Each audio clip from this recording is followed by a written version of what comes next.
കയ്യേറി പാറ പൊട്ടിച്ചിരിക്കുന്നു. ഒരു 1.5 കിലോമീറ്ററോളം റോഡ് പണിതിട്ടുണ്ട്. അത് റവന്യൂ ഭൂമിയിലാണ് പണിതിരിക്കുന്നത്. പിന്നെ വൻമരങ്ങളൊക്കെ വെട്ടി നശിപ്പിച്ചിട്ടുണ്ട്. കിറ്റാച്ചിയും കൊണ്ട് ഈ പാറകളൊക്കെ ഇളക്കി വെച്ചിരിക്കുക. ഇത് ഉരുള് പൊട്ടുന്ന സ്ഥലമാണ്. വർഷം മണ്ണ് ഇടിഞ്ഞുകൊണ്ടിരിക്കുന്ന സ്ഥലങ്ങളാണ്.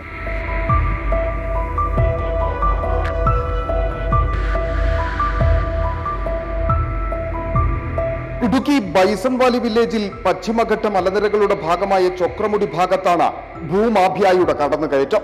ബ്ലോക്ക് നമ്പർ 005 സർവേ നമ്പർ 27/1, 259/16 എന്നിവയിൽ ഉൾപ്പെടുന്ന ഭൂമിയുടെ മറവിലാണ് സർക്കാർ ഭൂമി കയ്യേറി അനധികൃത നിർമ്മാണം നടത്തുന്നത്. ഇവിടെ റെഡ് സോണിൽ ഉൾപ്പെട്ട പ്രദേശം കൂടിയാണ്. മുമ്പ് ഗ്യാപ് റോഡിനോട് ചേർന്ന് വൻ മണ്ണിടിച്ചിലും ഉരുൾപൊട്ടലും ഉണ്ടായതിന്റെ 200 മീറ്റർ മാറിയാണ് മലയിടിച്ചു നിരത്തിയും പാറകൾ പൊട്ടിച്ചും മരങ്ങൾ മുറിച്ചു കടത്തിയും പട്ടാപ്പകൽ അനധികൃത നിർമ്മാണം തകൃതിയായി നടക്കുന്നത്.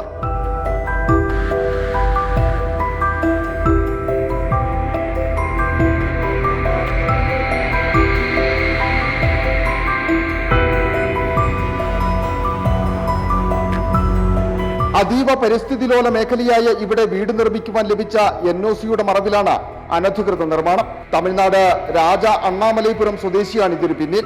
റവന്യൂ അധികൃതരുടെ മൗനാനുവാദത്തോടെയാണ് നിർമ്മാണം. മലമുകളിൽ വലിയ തടയണ നിർമ്മിച്ച് താഴ്വാരത്ത് താമസിക്കുന്ന ആദിവാസി കുടുംബങ്ങളുടെ കുടിവെള്ളവും മുട്ടിച്ചു.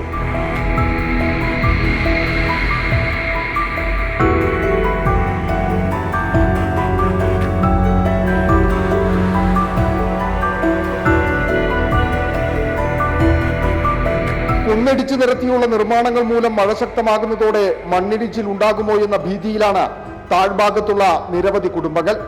ആശങ്കയറിയിച്ചു പരാതി നൽകിയിട്ടും അധികൃതർ ഇവിടേക്ക് തിരിഞ്ഞു നോക്കിയിട്ടില്ല.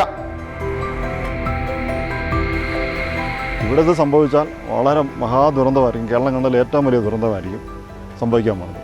ഇത് റവന്യൂ അധികാരികൾക്ക് അറിവില്ലാഞ്ഞിട്ടില്ല. അറിയാഞ്ഞിട്ടല്ല അവർ NOC കൊടുത്തിരിക്കുന്നത്.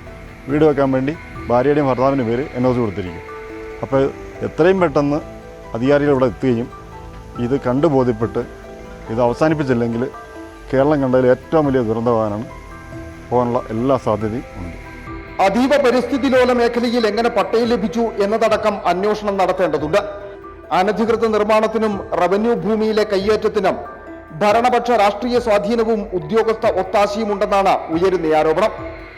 Reporter Sandeep Rajakkad, in reporter, Idukki.